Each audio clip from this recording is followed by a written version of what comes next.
Argentina ടീമിനോടൊപ്പം നിങ്ങൾക്കും ഇതുപോലെ photo edit ചെയ്യാം ഓൺലൈൻ വേഡ് മലയാളത്തിനോടൊപ്പം. അതിനു മുന്നേ ചാനലൊന്ന് സബ്സ്ക്രൈബ് ചെയ്യാൻ മറക്കല്ലേ. ChatGPT ഓപ്പൺ ചെയ്ത് ഈ പ്ലസ് ബട്ടണിൽ ക്ലിക്ക് ചെയ്ത് ഫോട്ടോയിൽ ക്ലിക്ക് ചെയ്യുക. ഇനി ഗാലറിയിൽ നിന്നും ആവശ്യമായ ഫോട്ടോ സെലക്ട് ചെയ്യുക. താഴെ ഡൺ കൊടുക്കുക. ഇവിടെയാണ് പ്രോംപ്റ്റ് കൊടുക്കേണ്ടത്. പ്രോംപ്റ്റ് വീഡിയോയ്ക്ക് താഴെ ഡിസ്ക്രിപ്ഷൻ ബോക്സിൽ കൊടുത്തിട്ടുണ്ട്. അവിടെ നിന്ന് കോപ്പി ചെയ്ത് ഇവിടെ വന്ന് പേസ്റ്റ് ചെയ്യുകയാണ് വേണ്ടത്.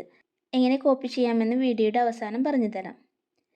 കോപ്പി ചെയ്ത ശേഷം ഇവിടെ ഒന്ന് ലോങ് പ്രസ് ചെയ്താൽ പേസ്റ്റ് എന്ന് വരും. അതിൽ ക്ലിക്ക് ചെയ്ത് പ്രോംപ്റ്റ് ഇവിടെ കൊണ്ടുവരിക. ശേഷം സെൻഡ് ചെയ്ത് വെയിറ്റ് ചെയ്യുക. ഇപ്പോഴിതാ ഇമേജ് റെഡി. ഇനി ഇത് ഗാലറിയിലേക്ക് സേവ് ചെയ്യാനായി ഇമേജിലൊന്ന് ടച്ച് ചെയ്ത് ഇവിടെ ക്ലിക്ക് ചെയ്താൽ മതി. ഇനി പ്രോംപ്റ്റ് എങ്ങനെ ഡിസ്ക്രിപ്ഷൻ ബോക്സിൽ നിന്ന് കോപ്പി ചെയ്തെടുക്കാമെന്ന് നോക്കാം. വേറൊരു വീഡിയോയുടെ എക്സാമ്പിളാണ് കാണിക്കുന്നത്. വീഡിയോയ്ക്ക് താഴെ ഇവിടെ ക്ലിക്ക് ചെയ്താൽ പ്രോംപ്റ്റ് കാണാം. ഇവിടെ ഒന്ന് ലോങ് പ്രസ് ചെയ്താൽ സെലക്ട് ഓൾ എന്ന് വരും. അതിൽ ക്ലിക്ക് ചെയ്താൽ കോപ്പി എന്ന് കൂടി വരും. അത് സെലക്ട് ചെയ്താൽ പ്രോംപ്റ്റ് കോപ്പി ചെയ്ത് കഴിഞ്ഞു. വീഡിയോ യൂസ്ഫുൾ ആയെങ്കിൽ ചാനൽ സബ്സ്ക്രൈബ് ചെയ്ത് വീഡിയോ ലൈക്ക് ചെയ്യാനും കമൻറ്റ് ചെയ്യാനും നിങ്ങളുടെ ഫാമിലി ആൻഡ് ഫ്രണ്ട്സിന് ഷെയർ ചെയ്യാനും മറക്കല്ലേ. Thank you for watching.